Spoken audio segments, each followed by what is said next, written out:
Yet frontier settlements sometimes outstripped the reach of Christianity. Some frontiersmen became what the Pilgrims and Puritans had feared: barbarians in the wilderness, pagans without God. Fortunately, ministers, largely Methodist circuit riders, kept the faith alive in the harshest, most remote parts of North America.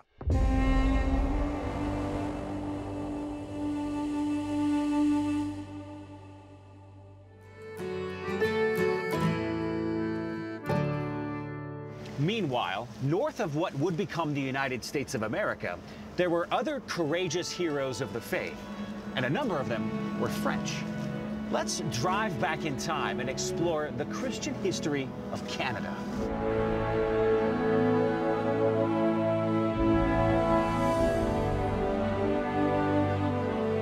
In 1535, Francis I, the King of France, sent explorer Jacques Cartier to find a northwest passage to China.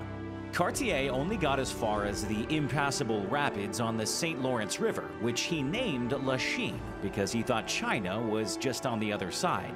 Cartier also named the land Canada, which was the Iroquois name for settlements. The two main settlements on the St. Lawrence River were Stadacona, or Quebec City, and Hochelaga, Montreal Island.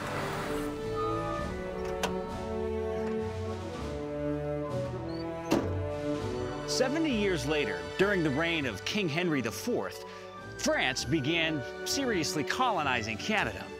King Henry sent Samuel de Champlain to lead the effort. Champlain was a French explorer, diplomat, and historian who came to be known as the father of New France. Between 1605 and his death 30 years later, he crossed the Atlantic at least 25 times. He explored the Canadian wilderness, founded Quebec City, made the first accurate maps of the North American coastline, and served as the unofficial governor of the vast territories of New France. He was also passionate about sharing the gospel in these new territories. So on each of his expeditions, he brought Jesuit missionaries wherever he went. One of these Jesuits was Jean de Brébeuf, a missionary to the Huron Indians for 15 years. He had a gift for languages and wrote the first Huron dictionary. He also translated Christian sermons, prayers, and hymns.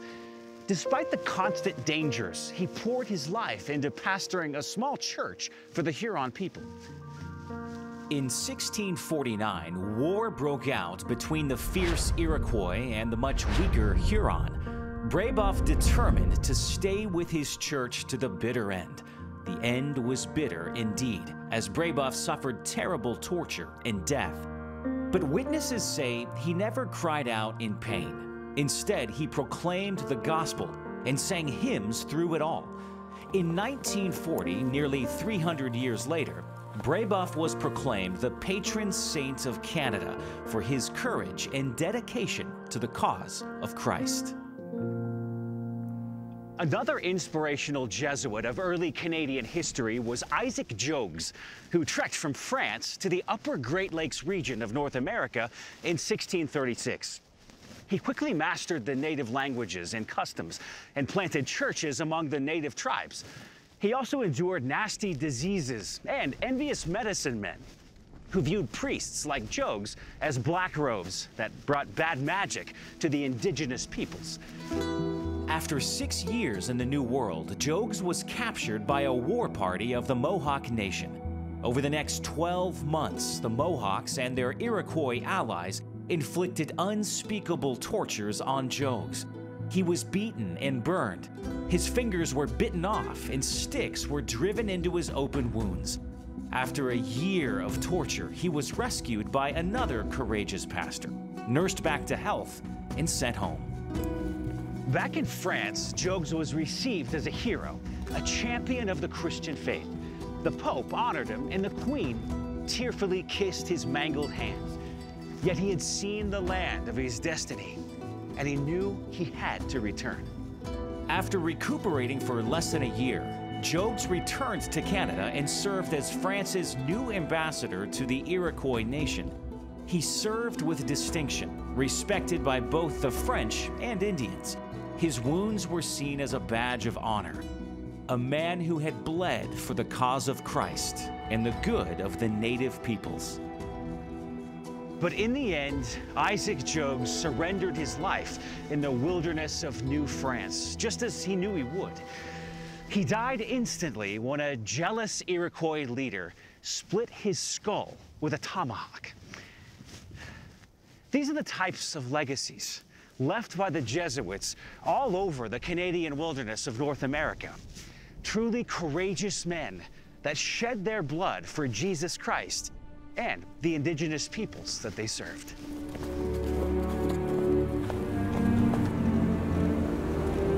Meanwhile, jumping back to the United States of America, things were anything but united.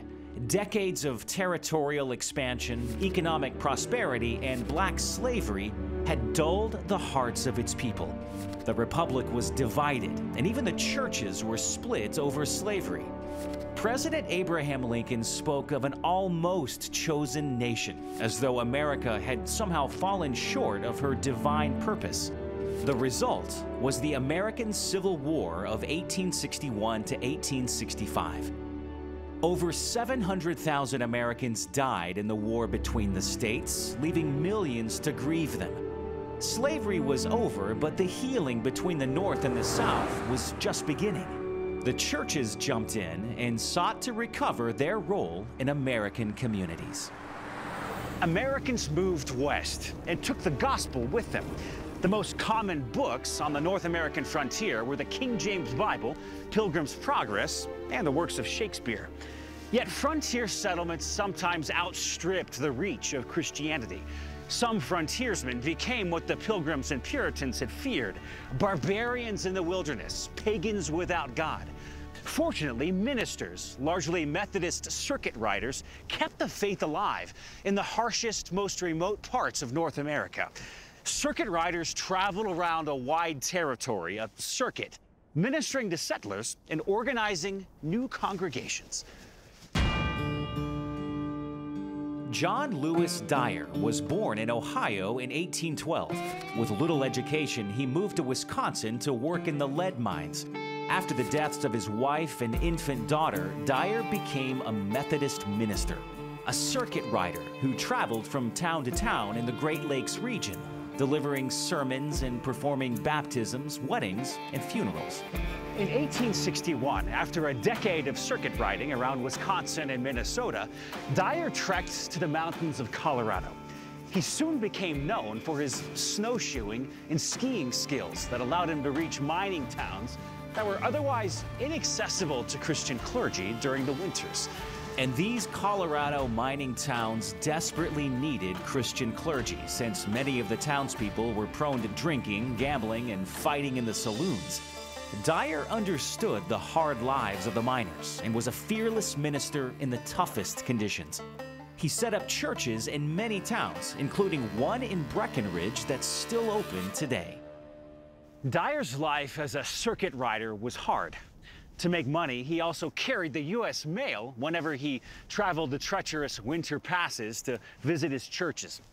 Dyer became well known for his courage and compassion and was affectionately called the Snowshoe Pastor in the rough and tumble mountain towns of Colorado.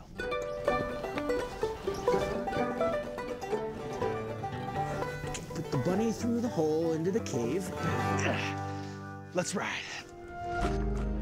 At the end of the 19th century, revival once again spread across the United States. There was the business-oriented ministry of Dwight L. Moody in the cities, and there was a Pentecostal movement that rolled across the heartland.